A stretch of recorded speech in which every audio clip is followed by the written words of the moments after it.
السلام عليكم. اليوم إيران تكشف مصير نفط ناقلتها التي احتجزت في جبل طارق. إن لم تكن مشتركا في القناة فاشترك بالضغط على الزر الأحمر أسفل الفيديو لتتوصل بجديد أخبار إيران الحصرية والعاجلة.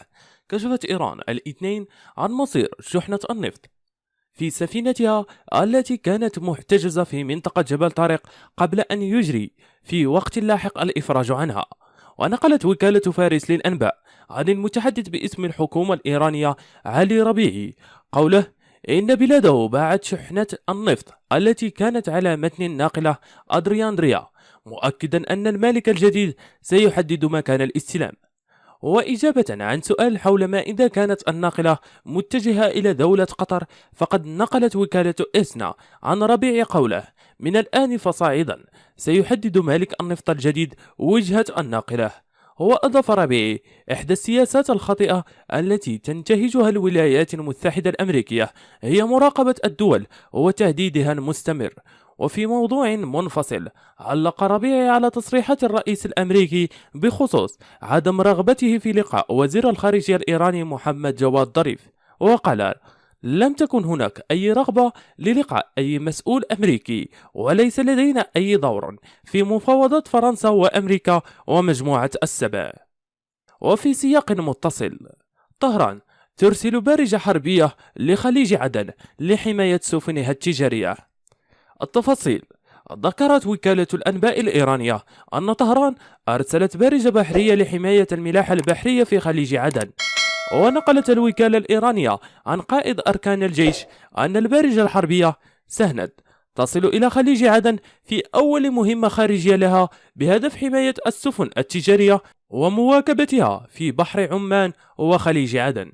ولفت المسؤول العسكري إلى أن البارجة الحربية ترافقها سفينة دعم ومروحية من طراز خارق من الأسطول البحري الإيراني 23.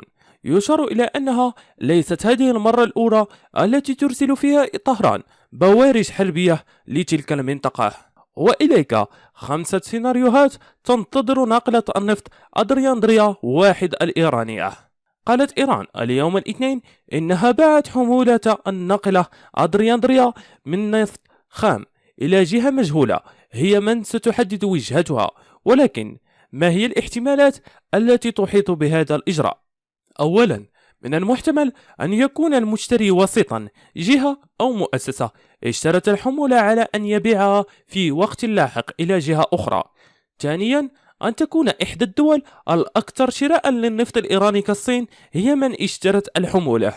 ثالثا، قد يتم تفريغ الحمولة وفق مصدر في الملاحة التركية في المنطقة الحرة في ميناء ميرسين التركي، ومن المرجح أن تبقى الحمولة لفترة من الزمن قبل أن تجزأ ويعاد بيعها إلى جهات مختلفة ومتعددة. رابعا، قالت بلومبرغ إن الناقلة قد تضفئ أجهزة نظام تحديد الموقع GPS وتسعى إلى نقل النفط الخام لسفينة أصغر ليتم تسليمها إلى تركيا أو سوريا. خامسا، لن تتمكن أدرياندريا من عبور قناة السويس دون تفريغ بعض من حمولتها، وإلا ستبقى متوقفة في عمق المياه. وتشير بلومبرغ إلى إمكانية تفريغ الناقلة بعض حمولتها وتعبر قناة السويس إلى البحر الأحمر، ومن هناك يمكن أن تبحر إلى خليج وتعود إلى إيران. من الجدير بالذكر أن الناقلة أدرياندريا تحمل 2 مليون برميل من النفط الإيراني الخام. وفي خبر آخر، الرئيس روحاني يطلق تصريحات حول التفاوض لمصلحة بلاده. قال الرئيس الإيراني حسن روحاني إنه لم يمتنع عن عقد لقاء مع أي شخصية في حال كان ذلك لصالح ومنفعة البلاد، منوها بأن طهران ستلجأ إلى جميع الوسائل لتحقيق مصلحتها القومية.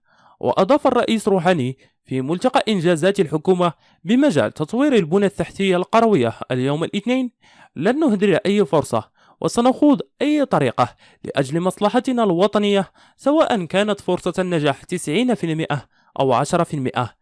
لن أتقاعس عن لقاء أي شخصية ما إذا أدركت أن ذلك يصب في مصلحة تطوير إيران. وأكد الرئيس على أن يد الدبلوماسية ويد القوة يجب أن تعملان معا. ويخطئ من يعتقد أنه يجب العمل بيد واحدة. والحكومة الإيرانية لن تدخل والحكومة الإيرانية لن تدخر أي طريقة أو وسيلة لحل المشاكل التي تعاني منها البلاد. ينبغي أن نتفاوض وأن نتحدث لنعثر على الحلول ولنحل المشاكل التي نعاني منها.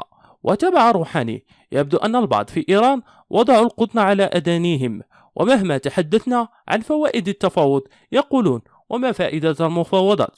ولفت الرئيس إلى أنه من الممكن أن يقوم الطرف المقابل باحتجاز ناقلتنا النفطية بالخطأ وللإفراج عنها. يمكن أن نتفاوض معه أو نحتجز ناقلة نفطه بالوسيلة القانونية. ينبغي أن نعمل باليدين معا، يد القوة ويد الدبلوماسية. وفيما يخص زيارة وزير الخارجية محمد جواد ظريف إلى فرنسا، قال الروحاني: سنناقش نتائج زيارة ظريف إلى فرنسا مع المسؤولين المعنيين، وسنعقد اليوم اجتماعا لذلك. أما بخصوص الاتفاق النووي، قال روحاني: فرصة الشهرين التي منحناها لتقليص التزاماتنا النووية تعني أن إيران أبقت الأجواء الدبلوماسية مفتوحة، والهدف من الصمود تحقيق المصلحة الوطنية. ولفت إلى أن التفاوض مع القوى الكبرى والاتفاق النووي رفع صادراتنا النفطية من 1,000,000 برميل إلى 2,800,000 برميل يوميا، وتمكنا من إعادة $1,000,000,000 شهريا إلى البلاد من أموالنا المجمدة. وفي خبر جديد، لبنان يبدأ التحرك الرسمي ضد الاعتداء الإسرائيلي. قالت الرئاسة اللبنانية إن الرئيس ميشيل عون اجتمع مع منسق الأمم المتحدة الخاص لشؤون لبنان اليوم الاثنين لبحث الاعتداء الإسرائيلي على الضاحية الجنوبية من بيروت. وقالت الرئاسة اللبنانية على تويتر إن الرئيس عون استقبل المنسق الخاص للأمم المتحدة في لبنان وعرض معه التطورات الأخيرة، ولا سيما منها الاعتداء الإسرائيلي على الضاحية الجنوبية من بيروت. وكانت إسرائيل قد نفت في 24 ساعة الماضية 3 عمليات عسكرية طالت سوريا ولبنان والعراق.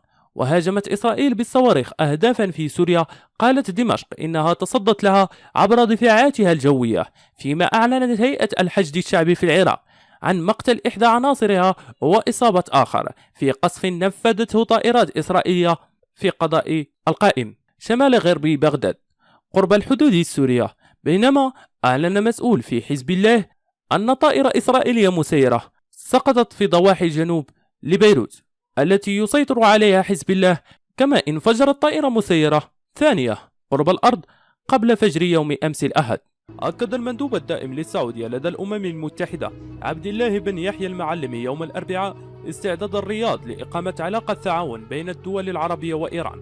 وصرح المعلمي في كلمة للمملكة أمام مجلس الأمن في نيويورك بصفته رئيسا للمجموعة العربية لهذا الشهر بأن العلاقات يجب أن تكون قائمة على مبدأ حسن الجوار وعدم التدخل في الشؤون الداخلية للدول واحترام سيادتها. وقال المندوب الدائم للسعودية لدى الأمم المتحدة إن استمرار السلوك السلبي لإيران في المنطقة ليس من شأنه إلا تقويض الأمن والسلم الدوليين. وأضاف أن الدعم الواضح والصريح للحوثيين أصبح يشكل تهديدا للأمن الإقليمي ولحركة الملاحة الدولية وخطر على المدنيين في المنطقة. وأشار المعلمي إلى أن تهديد الحكومة الإيرانية بإغلاق مضيق هرمز واستمرارها بمهاجمة واحتجاز السفن التجارية يحمل مجلس الأمن مسؤولية الوقوف بحزم والاطلاع بمهامه الرئيسية والعمل على صون الأمن والسلم الدوليين.